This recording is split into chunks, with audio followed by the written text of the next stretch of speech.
இயேசுவின் நாமத்தினாலே synergy mission இந்தியாவினராக உங்கள் யாவரையும் அன்போடு நான் வாழ்த்துகிறேன், வரவேற்கிறேன். சினர்ஜி மிஷன் ஊழியங்கள் இந்தியாவிலே வட மாநிலத்திலே அநேக ஊழியங்களை செய்து கொண்டு வருகிறார்கள். ஸ்பெஷலி மிஷனரிஸுக்கு அவர்கள் உதவி செய்து கொண்டிருக்கிறார்கள். அநேக சபை கட்டப்படாத இடங்களிலே அவங்க ரீச் பண்ணி கொண்டிருக்கிறாங்க. இவர்களுக்காய் நாம் ஜெபிக்க வேண்டியது நம்முடைய கடமையா இருக்கிறது. ஒரு விஷயம் என்னோடு கூட ஜெபத்தில நீங்கள் இணைந்து கொள்ளுங்கள். அன்பான நல்ல தகப்பனே, விசேஷமாய் நாங்கள் வருகிறோம். இந்த சினர்ஜி மிஷன் இந்த ஊழியங்களுக்காய் நன்றி செலுத்துகிறோம். இந்த கடைசி காலங்களிலே ஆண்டவரே, உமக்காய் ஆண்டவரை நின்று கொள்ளுகிற இந்த ஊழியத்துக்காய் நன்றி அப்பா. ஆண்டவரே, இந்த ஊழியத்தின் எல்லைகளை கர்த்தர் நீர் விரிவாக்குவீராக. இந்தியாவில் இவர்கள் செய்கிற அநேக ஊழியங்களுக்காய் நன்றி. அநேக மிஷனரிஸ், அதே போல அநேக சபைகளுக்கு ஆண்டவரை அவருடைய கரங்களை ஆண்டவரை இவர் நீட்டி இருக்கிறார்கள், உதவிகளை செய்திருக்கிறார்கள், ஜெபங்களிலே தாங்கி இருக்கிறார்கள். செய்கிற இந்த ஊழியத்தை கர்த்தர் நீர் பல மடங்கு ஆசீர்வதிப்பீராக. எல்லா தேவைகள் சந்திக்கப்படுவதா, எல்லா பண தேவைகள் என் கர்த்தர் நீர் சந்திக்கும்படியா ஜெபிக்கிறோம். தேவையான ஆள் பலத்தை கொடுங்கப்பா. ஒத்தாசைகளை கர்த்தர் நீர் அனுப்புவீராக. பரத்திலிருந்து ஆண்டவரே, நீர் வானத்தின் பலகணிகளை திறந்து இடம் கொள்ளாமல் இந்த ஊழியங்களை நீங்க ஆசீர்வதிக்க. அப்பொழுதுதான் இந்த ஊழியத்தினால இன்னும் அநேகருக்கு ஒரு பிரயோஜனத்தை ஆண்டவரை ஏற்படுத்த முடியும். ஆண்டவரே, இந்த ஊழியங்களை நடத்துகிற எல்லா ஊழியர்களையும், இதுல ஸ்டாஃப்ஸ், அதே போல யார் யாரெல்லாம் இதுல பொறுப்பா இருக்கிறார்களோ, இந்த ஊழியங்களை கர்த்தர் நீர் நிறைவாய் ஆசீர்வதிப்பீராக. இயேசுவின் நாமத்தினாலே ஜெபிக்கிறோம் நல்ல பிதாவே. ஆமென். ஆமென்.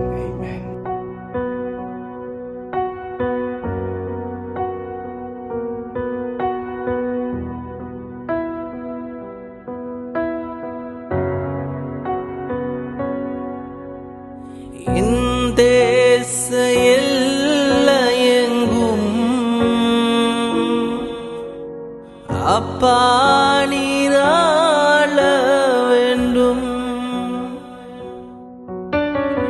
இந்த தேச எல்லையெங்கும்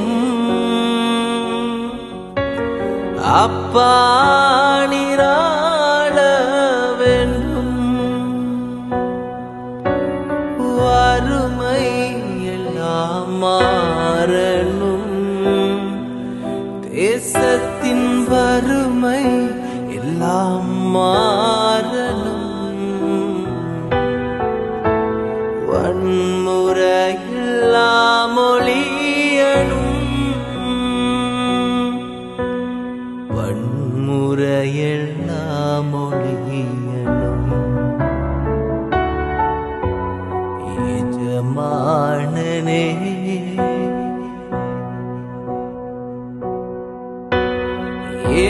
எஜமானனே,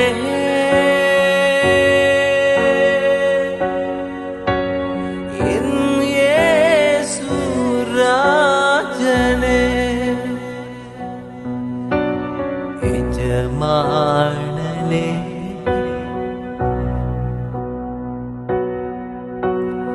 என் இயேசு ராஜனே,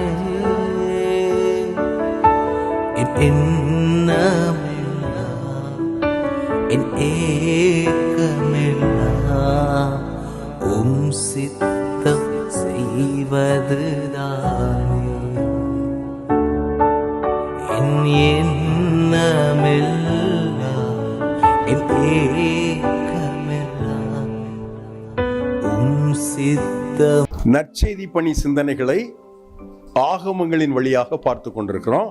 லேவியராகமத்தின் புத்தகத்துல எப்படி ஒரு பரிசுத்தமான வாழ்வு நெறி இருக்க வேண்டும் என்று சட்டம் கூறுகிறது, எப்படி நடைமுறை வாழ்வு இருக்கிறது என்று பேசினோம். இன்றைக்கு இந்த லேவியராகமத்தின் புத்தகத்தில் இருக்கிற ஒரு முக்கியமான ஒரு சின்ன கருப்பொருளை எடுத்து உலகமெங்கும் ஆண்டவர் அவருடைய அருள் திட்டத்தில் பணியாற்றுகிற நற்செய்தி பணி சிந்தனைகளை உங்களோடு கூட பொதுவான விதத்தில் பகிர்ந்து கொள்ள வேண்டும் என்று விரும்புகிறோம். லேவியராகமத்தின் புத்தகம் 26வது அதிகாரம் 8வது 9வது வசனத்தை வாசிக்கிறேன். உங்களில் 5 பேர் 100 பேரை துரத்துவார்கள், உங்களில் 100 பேர் 10,000 பேரை துரத்துவார்கள்.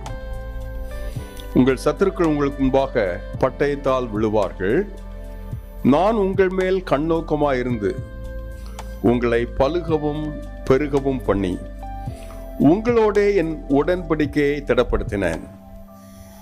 இந்த சிந்தனைக்கு வீரிய வளர்ச்சி, அல்லாவிட்டால் அதிவேகமான வளர்ச்சி, அதிவீரிய வளர்ச்சி என்று தமிழில் பெயர் கொடுக்க வேண்டும் என்று பேசிக் கொண்டிருந்தோம்.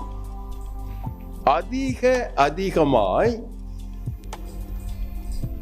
வேகம் கொண்ட ஒரு வளர்ச்சிக்காக உலகம் இயங்குகிறது, ஊழியங்கள் இயங்குகிறது.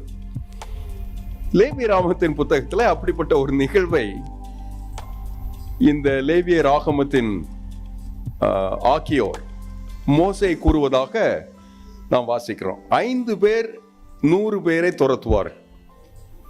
முடியுமா? தாவீது கோலியாத் சண்டை போல இருக்கிறது இல்ல? வசனம் கூறுகிறது 100 பேர் சேர்ந்தா 10,000 பேர் துரத்தப்படலாம். அதன் அடிப்படை இங்க உங்களை பலுக பெருக பண்ண. இந்த வசனத்தை வாசித்த மாத்திரத்தில் நமக்கு நினைவுக்கு வருவது ஆதியாகமத்தின் புத்தகம் 1ஆம் அதிகாரம் 27ஆம் வசனத்துல, பூமி எங்கும் நிரப்புங்கள், பலுகி பெருகுங்கள். ஆண்டவரின் பிரதானமான ஆசி தந்த மனுக்குலத்துக்கு தந்த அழகு கட்டளை பலுகுவது பெருகுவது. அந்த கட்டளை தான் பேயோடு, தீங்கோடு, கடவுளின் திட்டத்துக்கு விரோதமான மனிதர்களோடு, பரிசுத்தம் இல்லாமல் இயங்குகின்ற அமைப்புகளோடு கடவுள் வைத்திருக்கிற திட்டம். 5 பேர் சேர்ந்துட்டீங்கன்னா அவங்களை எதிர்த்து நிற்கலாம். 100 பேர் சேர்ந்தீங்கன்னா அவங்க 10,000 பேராக இருந்தாலும் அவங்களை துரத்தலாம். ஏனென்றால் இது கடவுளின் திட்டம், கடவுளின் சித்தம், கடவுளின் பரிசுத்தம் இதை செய்கிறது என்பதற்காக உங்களுக்கு நான் சொல்லி இருக்கிற கற்பனை என்ன, கட்டளை என்ன, வாக்கு என்ன? பலுகுவீர்கள், பெருகுவீர்கள். சபை அதற்காகவே ஸ்தாபிக்கப்பட்டது இல்ல? 1ஆம் சபை அப்போஸ்தலர் நடபடியின் புத்தகம் 2ஆம் அதிகாரத்தில் தோன்றுகிறது. ஏறத்தாழ 700 ஆண்டுகளுக்கு முன்பு யோவேல் கண்ட அந்த தீர்க்க தரிசனம் பெந்தைக்கோஸ்தே என்கிற நாளில் சபை பிறந்த நாளாக அன்று உருவாகிறது, அன்று துவங்குகிறது. அன்று துவங்கிய அந்த சபைக்கு யோவேல் சொன்ன தீர்க்க தரிசனம் கடைசி நாள். கடைசி நாளின், கடைசி நாளிகையின், கடைசி நிமிடத்தின் கடைசி வினாடியிலே மனுக்குலம் வாழ்ந்து கொண்டிருக்கிறது. ஏனென்றால் உலகம் முடிவு பெற வேண்டும். இப்படியே இயங்கிக் கொண்டிருக்க முடியாது. காசா பகுதியோ, இஸ்ரேல் என்கிற தேசத்தை 3 தேசங்கள் ஆக்கிரமித்து இருக்கிறதோ, வெஸ்ட் பேங்க் என்கிற பகுதியோ, உலக நாடுகள், ரஷ்யாவுக்கு எதிராக அமெரிக்கா, அமெரிக்காவுக்கு எதிராக ரஷ்யா என்று கூட்டுப்படை, நேசப்படை என்றெல்லாம் ஒருவரை ஒருவர் தாக்கி கொண்டிருப்பது எத்தனை நாட்கள் தாக்கு பிடிக்குமோ தெரியாது. வசனம் சொல்லுகிறது, ராஜ்யத்தின் இந்த சுவிசேஷம் பூலோகம் உள்ள எல்லா மனிதருக்கும் சாட்சியாய் பிரசங்கிக்கப்படும். அவருடைய இதய மொழியில அவர்கள் புரியுமா விதத்துல சொல்லப்படும். அப்போது முடிவு வரும். அந்த முடிவுக்காக, கடைசி நாளுக்காக சபை வைக்கப்பட்டிருக்கிறது. லேவிய ராகமத்துல தம்முடைய திருத்திட்டத்தை மோசே ஆகமமாக தரும்போது உங்களில் 5 பேர் 100 பேரை துரத்துவார்கள். 100 பேர் சேர்ந்தா 1000 10,000 பேரை துரத்த முடியும் என்கிற ஒரு வாக்கை கூறுகிறார். உபாகமத்தின் புத்தகத்தில் 32ஆம் அதிகாரத்தில் 30ஆம் வசனத்தில் இதை வாசிக்கிறோம். ஒருவன் 1000 பேரை, 2 பேர்னா 2000 பேர் தானே. ஒருவர் 1000 பேருங்கிறதே நினைத்து பார்க்க முடியாத ஒரு எண்ணிக்கை. ஆனா 2 பேர் சேர்ந்தா என்ன சொல்லுகிறது? 10,000 பேரை துரத்துவார். சின்னவன் 1000-ம் சிறியவன் பலத்த ஜாதியும் ஆவான். ஏசாயா தீர்க்கதரிசிக்கு ஆண்டவர் தந்த ஒரு வாக்கு அது. உன்னாலே ஒரு சேனைக்குள் பாய்ந்து போவேன், என் தேவனாலே மதிலை தாண்டுவேன். தாவீது ராஜா பாடிய சங்கீதத்தை வேதவசனம் கூறுகிறது. இதுதான் கிறிஸ்தவ விசுவாச ஊழிய அடிப்படை போதனை. முதல் நூற்றாண்டில் ஸ்தாபிக்கப்பட்ட முதலாம் திருச்சபை பெந்தைக்கோஸ்து நாளில் அந்த அதிகாரம் நிறைவு பெறும்போது 3000 பேர் என்று திருச்சபைக்கு எண்ணிக்கை தந்தார். 120 பேர் கூடியிருக்கிற அந்த விசுவாச சந்ததியில சபை பிறந்து பெரியவர் தரிசனம் கொண்டு, குமாரர் குமாரத்திகள் கனவு கொண்டு, ஊழியர்கள் தீர்க்க தரிசனம் கொண்டு, வாலிபர் சொப்பனம் கண்டா அந்த அதிகாரத்தின் எல்லையிலேயே 3000 பேருக்கு பேதுரு திருமுழுக்கு தந்ததாக வேதவசனம் கூறுகிறது. அடுத்த அதிகாரத்தில் 5000 பேர், அதற்கு அடுத்த அதிகாரத்தில் உபத்திரவம். லெஸ்லி நியூ பிகின் என்று சென்னை பேராயத்தில் ஒரு மகத்தான மிஷனரி புதல்வர் இருந்தார். இங்கிலாந்து தேசத்தினுடைய ஒரு சிறந்த சிந்தனையாளர், இந்தியாவின் மிஷனரி பணியை அதிக அக்கறையோடு கூட கணிக்கிற மனிதர். அவர் எழுதிய புத்தகங்கள் தான் இன்றைக்கு மிஷனரி சிந்தைக்கு மிக அடிப்படை போதனையாக இருக்கிறது. அவர் சொல்வாரு, இந்த முதல் நூற்றாண்டு திருச்சபை உபத்திரவப்பட்டு உலகமெங்கும் சிதறி போகும்போது நம்ம நினைத்து கொண்டிருப்போம், சிதறி போனா உலகமெங்கும் போனா ஒண்ணுமில்லாமல் போயிருப்போம்னு சொல்லி. அவர் சொன்னார், இல்லை, அப்போதே அந்த திருச்சபை உலக அரங்கு திருச்சபையாக மாறிவிட்டது. குருத்துவ பட்டம் பெற்றவர்கள், குருத்துவம் பட்டம் பெறாதவர்கள் என்கிற பிரிவினையை தகர்த்து விட்டது. திருச்சபையின் எல்லா விசுவாசிகளும், எல்லா மனிதரும், எல்லா உறுப்பினரும், திருச்சபைக்குள்ளாக வாழுகின்ற சிறுவர் சிறுமியர், வாலிபர் வாலிப பிள்ளைகள், பெரியவர், ஊழியர் அனைவரும் ஊழியம் செய்வதற்காக சிதறப்பட்டு அனுப்பப்பட்டார்கள் என்று சொல்வார். there's no dichotomy என்று சொல்வார் ஆங்கிலத்தில். ஒரு பிரிவினையே இல்லாத விதத்தில் அவர்கள் உருவாக்கப்பட்டார்கள், அனுப்பப்பட்டார்கள். அன்று துவங்கி இப்போதும் எங்கெல்லாம் உபத்திரவம் இருக்கிறதோ, அழுத்தம் இருக்கிறதோ, கண்ணீர் இருக்கிறதோ, கவலை இருக்கிறதோ, ரத்தம் சிந்தப்படுகிறதோ, சிறைச்சாலை இருக்கிறதோ, சட்டங்கள் இருக்கிறதோ, அதற்கு இணையாக ஒரு பாதை, அந்த இருப்பு பாதை போல, ரயில் 2 பாதைகளை செல்லும் இல்லையா, அதே போல முதல் பாதை உபத்திரவம் என்றால், அந்த இருப்பு பாதை இன்னொரு தண்டவாளம் திரளான திருச்சபை. உத்தரப்பிரதேசம், மத்திய பிரதேசம், சத்தீஸ்கர், இதை போன்ற மகா பிரம்மாண்டமான மக்கள் ஜனங்கள் கூடியிருக்கிற இந்த மாநிலங்களின் அசைவுக்காக உபத்திரவங்கள் திறக்கப்பட்டிருக்கிறது. அந்த உபத்திரவங்களின் வழியாக கடவுள் தந்த அந்த விதி, ஒருவன் 1000 பேரை துரத்துனா 2 பேர் 10,000 பேரை துரத்துவார்கள். அதைத்தான் இந்த சினர்ஜி மிஷனரி இயக்கமாகிய இந்த மிஷனரி இயக்கத்தில் நாங்கள் ஆழமாய் நம்புகிறோம். 2000 ஆண்டுகளாய் இந்த ஊழியத்தை செய்து நிறைவேற்றுகிறோம். 2000 ஆண்டுகளாக நிறைவேற்றுகின்ற அந்த பணி 2.4% கிறிஸ்தவர்களை உருவாக்கி இருக்கிறது. பல்வேறு விதங்களில் ஒரு 10 கோடி விசுவாசிகள் இந்தியாவில் வாழ வேண்டும் என்கிற ஒரு கணக்கு இருக்கிறது. அது உண்மையாக இருப்பதற்கு அனைத்து வாய்ப்புகளும் இருக்கிறது. அப்படின்றா இந்த 2.4 என்பதெல்லாம் உண்மையான ஒரு கணக்கு அல்ல. அது தோராயமாக ஏதோ ஒரு விதத்துக்காக சொல்லப்படுகின்ற ஒரு மொழி. 10 கோடி மனிதர்கள் இணைந்து உண்மையாய் வாழ்ந்து இந்த விசுவாசத்தை, இந்த பரிசுத்தம் கொண்டு வேறு பிரிக்கப்பட்ட கடவுளின் இனமாக பிறரை ஆசீர்வதிப்பாக வாழ்வார்கள் என்றால், அவர்கள் படைக்கப்பட்ட நோக்கம் பலுகி பெருகி பூமி எங்கும் நிரப்புங்கள் என்பது தானே.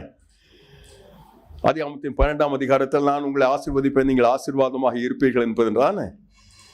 இந்த ஆசீர்வாத சந்ததியில அனைத்து இனங்களையும் அசைப்பேன், ஆசீர்வதிப்பேன் என்பதுதானே.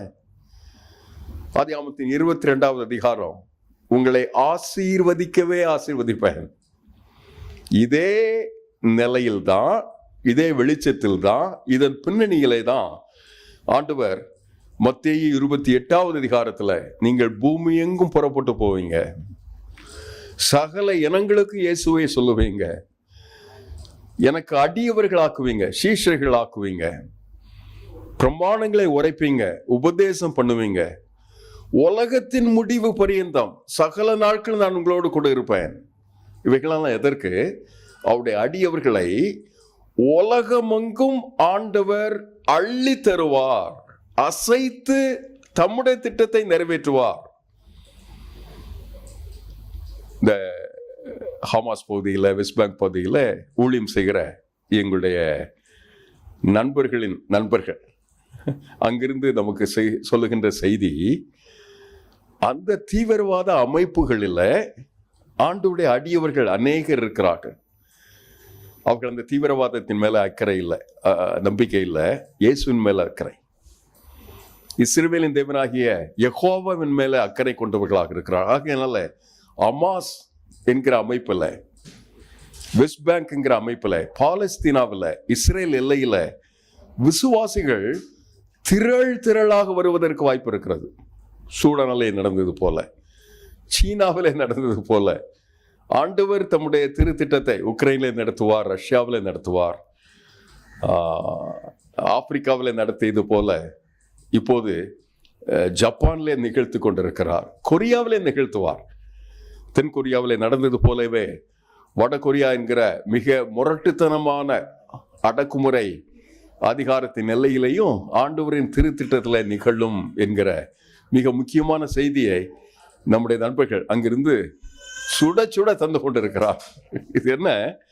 பலுகி பெருகி பூமியை நிரப்புகின்ற அவருடைய திட்டம் நிகழுகிறது. அவர்கள் பெருகுவார்கள், பெருகுகிறார்கள், அவர்கள் பலுகுகிறார்கள், பலுகி பெருகுவார்கள். இந்த பலுகி பெருகு என்கிற இந்த எண்ணம் ஏசாயா 26:15 கூட்டல் அல்ல பெருக்கல். 1.1 1 கொட்டினால் 2, 2 2 கொட்டினால் 4. ஆனா 4 4 கூட்டப்படுவதில்லை, 4 4 பெருக்கப்படும் போது 16, 16 இருந்து 16 பெருக்கினால் 64. ஆஹா, 64 64 பெருக்கினால், அப்படித்தான் சபை உலகமெங்கும் பரவி இருக்கிறது. ஆண்டவரின் திருத்திட்டத்தை பாவ மன்னிப்பாய், சாந்தியாய், சமாதானமாய், ஷலோமாய், பகைக்கிற, வெறுக்கிற, எதிர் கொள்ள அஞ்சுகிற, பயப்படுகின்ற, போர் செய்வதற்கு ஆயத்தமாக இருக்கிற சர்வாதிகாரிகளுக்கு கூட ஆண்டவரின் திருத்திட்டமாய் அவர்கள் எத்தனை நெருக்கினார்களோ அத்தனைக்கு அத்தனையாய் பெருகினார்கள். இல்ல, யாத்திராமத்தின் புத்தகம் அதைத்தான் கூறுகிறது.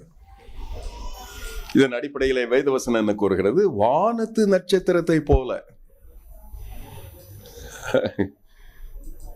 பூமியின் மணலைத்தனையாய். எண்ணிக்கைக்கு அடங்குமா? இல்ல. சாதாரணமான கண்களை கொண்டு நான் 500 நட்சத்திரங்களை பார்க்கலாம் என்கிறார்கள். ஒரு விண்கலன் கொண்டு, டெலஸ்கோப் அல்லது அதை போன்ற தூர வான்வெளியை பார்ப்பதற்காக ஒரு விஞ்ஞான கருவியை பயன்படுத்தினேன் என்றால் அண்ணா கோளரகத்தில் இவைகள் இருக்கிறது. ஒரு 5000 நட்சத்திரங்களை பார்க்க முடியும் என்கிறார். ஆனா நட்சத்திரத்தை எண்ணி முடிக்கல.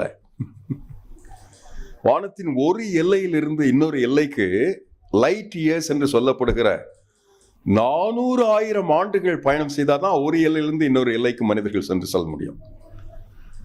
அப்படிப்பட்ட விண்கலங்களில் நிறைவாக இருக்கிற நட்சத்திரங்களை எண்ண முடியுமா? எண்ண முடியாது. அப்படி உங்களை ஆசீர்வதிப்பேன் என்று ஆண்டவர் வாக்கு தந்தார் இல்லையா? அதை நம்முடைய தலைமுறையில இந்தியாவுக்கு நிறைவேற்றுவார். இந்தியர்கள் வாழுகின்ற உலகத்தின் எல்லைகளுக்கு நிறைவேற்றுவார். தமிழர்களுக்கு நிறைவேற்றுவார். 12 கோடி தமிழர்களும் இந்த ஆண்டவருக்கு அடியவராய், அருளை பெற்றவர்களாய், மன்னிப்பை பெற்றவர்களாய், ஒப்புரவாகியவர்களாய், சமாதானம் சந்தோஷத்தை நிறைவாக பெற்றுக்கொண்டவர்களாய் வாழ்வதற்காக கடவுள் அவர்களை அழைக்கிறார். இந்த ஊழியத்தை செய்வதற்காக நம்முடைய புண்ணிய பூமிக்கு வந்த வில்லியம் கேரி அதைத்தான் சொன்னார். தேவனுக்காக பெரிய காரியங்களை செய்,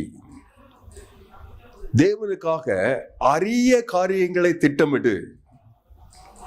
சினர்ஜி இந்தியா மிஷன்ல இதை போன்ற ஒரு தருணத்தில் தொலைக்காட்சியின் வழியாய், அலைபேசியின் வழியாய், யூடியூப் வழியாய் உங்களை சந்திப்பதில் எங்களுக்கு இருக்கிற பெரு மகிழ்வு என்னவென்றால், கடவுள் தம்முடைய திருத்திட்டத்தை இந்த பூமிக்கு வைராக்கியமாய் வைத்தது பலுகும் பெருகும், பலுகி பெருகி பூமி எங்கும் நிரம்பும்.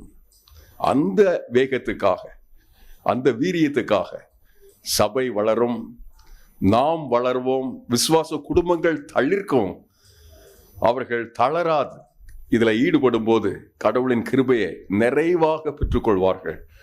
அந்த மிஷனரி இயக்கங்கள், அந்த இயக்கத்தோடு, அந்த தாக்கத்தோடு வாழும்போது வசனம் கூறுகிறது, நான் உங்கள் மேல் கண்ணோக்கமாய் இருந்து, லேவியராகமம் 26:9, உங்களை பலுகவும் பெருகவும் பண்ணி உங்களுடைய என் உடன்படிக்கையை திடப்படுத்துவேன்.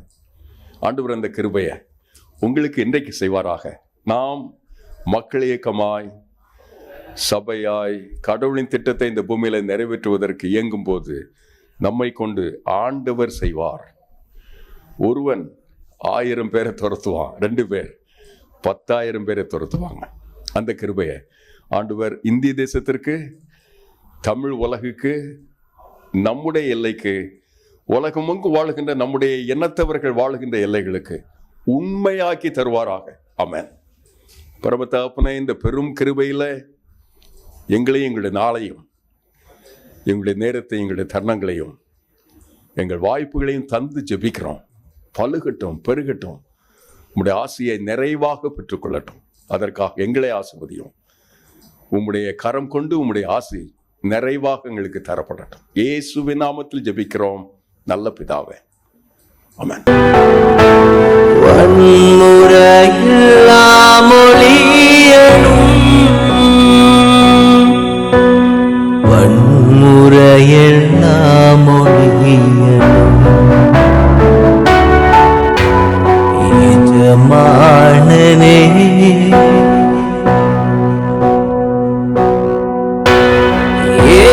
எஜமானனே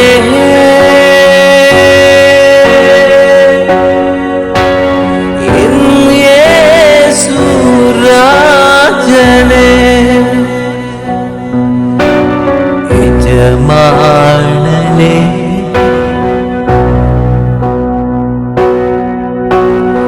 என் இயேசு ராஜனே, என் எண்ணமெல்லாம், என் ஏக்கமெல்லாம் உம் சித்தம் செய்வதுதானே.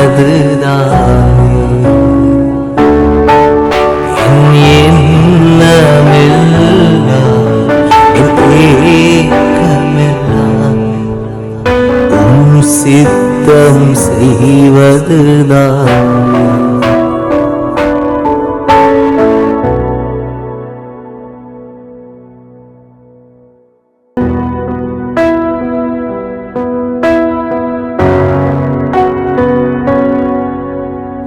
என் தேச